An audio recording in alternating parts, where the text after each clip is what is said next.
Hi, this is Dennis with Second Chance Tackle, and a customer brought me in a few round bait casters to work on this week.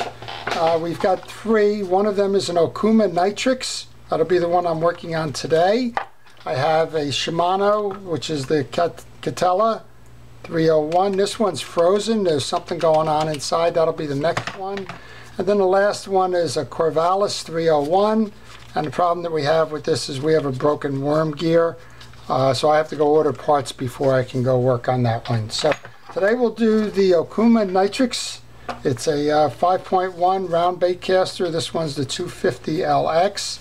It's a left-handed drive model, and the customer's complaining that the release button for the spool, and we can see it here, it doesn't stick. What that usually means is that the reel has not been maintained.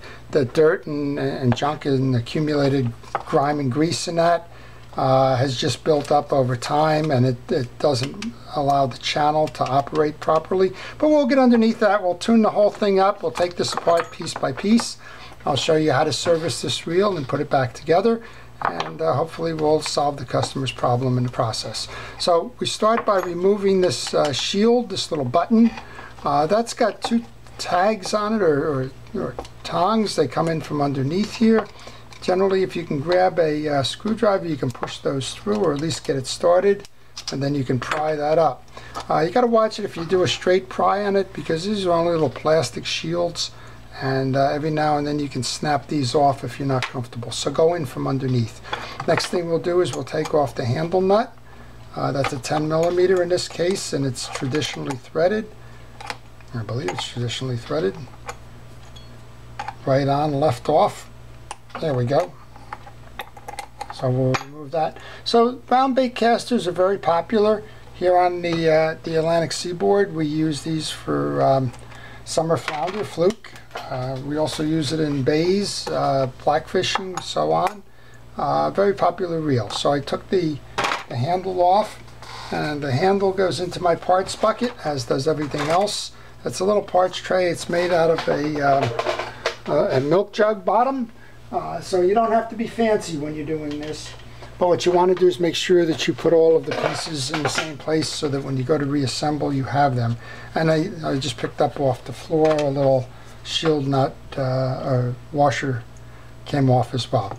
Pay attention to the way that these items come off, because they need to be reassembled in the same. This is a click spring for the drag. When you're backing it off, it'll let you know that it's being backed off. It has a shield. Inside that shield is another plastic piece. Sometimes that separates.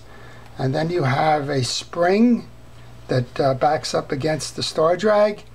Best thing to do on these is to put them back the way you found them, then put them into your parts bucket. It's a good time to tell you, if you don't work on reels a lot, take pictures along the way, so that if you get stuck, you can always go back and reference your pictures as to where they came off in the sequence that you took them in. This is a left drive reel, so the star drag is going to come off by going clockwise, kind of the reverse process. And then you want to look at the 4 tension washers that are underneath, and you want to see how they are oriented. There's 2 different washers here, 2 different sets. These control the tension of the drag knob, so sometimes it's a little harder to press, sometimes it's less. Pay attention, these are not flat washers, they're concave. You want to make sure that you sequence them properly, and if you notice on these, they go face to face, which creates a space in the middle, and that gives you a little bit more tension as you clamp down on that star drag. So pay attention to that. Put them back in the same way. Again, just like I did with that other spring assembly, I want to put these in a stack just so I know how they go. But again, take pictures along the way if you see a problem with that. So this one is a little bit different in the sense that a basic bait caster usually has 2 screws on the outside. Here's a Shimano where you can see that. This assembly is done from the outside. This is done internally, so we'll take this off by taking the 2 thumb screws out,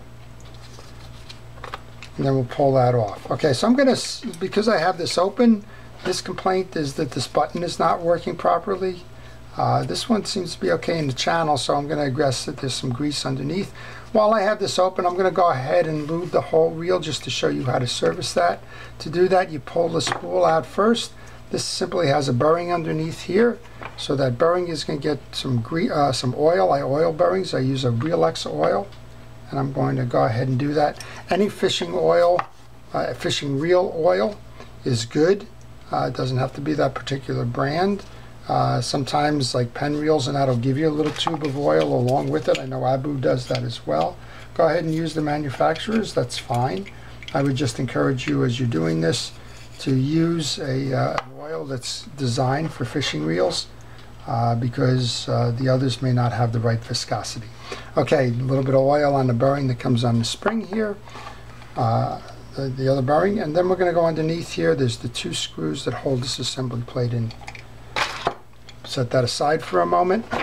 We'll come back here and we'll do the removal of this, because I'm thinking that this is the assembly that controls the free spool, and it's probably got either no grease or it's got dirt. And looking at this reel, first guess is that it's no grease, because it seems pretty clean, which sometimes means that it's just been used and it's dried up. Okay. 2 screws come out of the side plate. That should enable me to remove this. There we go. And note again the sequence that we have here. So we have a bearing underneath. I'm going to go ahead and I'm going to lube that bearing. And then I'll just take this apart. So we have a carrier here. The carrier has 2 springs that sit. They rest against the side plate. They hold the tension from free spool. They go into my parts bucket. Now I'm going to pull the main drag assembly off. That has the ferrule, a retaining washer, then the drag. So this reel is very clean, but it's also very dry. So that would be my take in terms of why this is not operating properly. And we'll just go ahead. When I see a dry reel like that, I generally like to use a penetrating oil the first few times. And I just kind of hit that with a good spray before I clean it up. I'm going to remove the assembly that has the pinion gear in it. I'm just going to work this a little bit.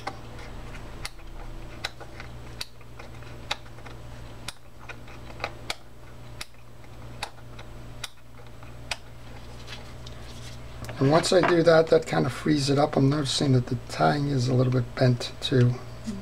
I don't know what was going on there. Okay, so this is pretty much typical of the assemblies that you find on these reels, bait casters in general. Just put a little bit of grease on the tag that draws the worm gear. We'll come underneath. You have a ratchet.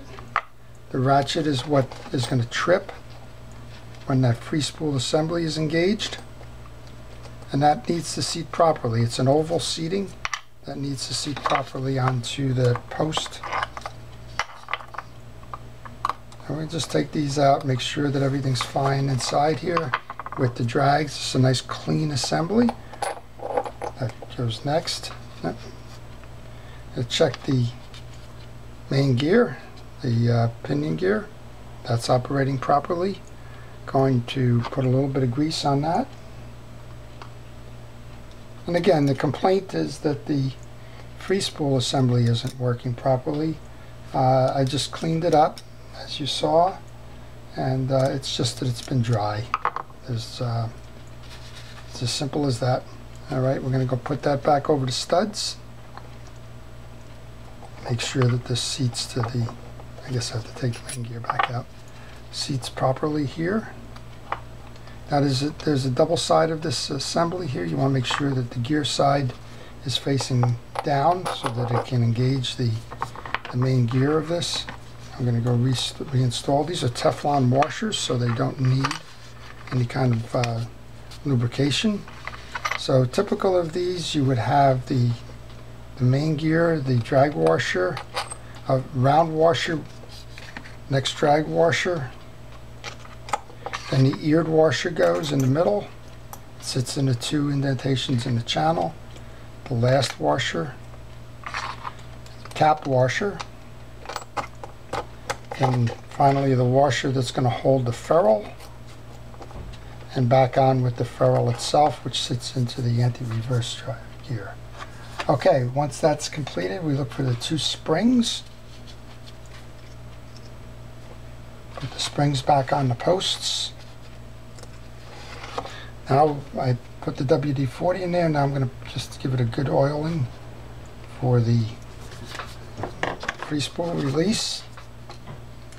Next up is the reassembly of the side plate.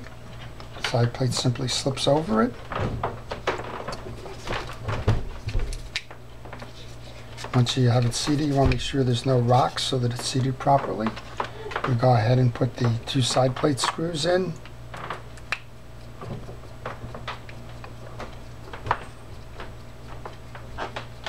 Top and bottom. And then we'll give it a test crank just to make sure it's working properly before we go any further.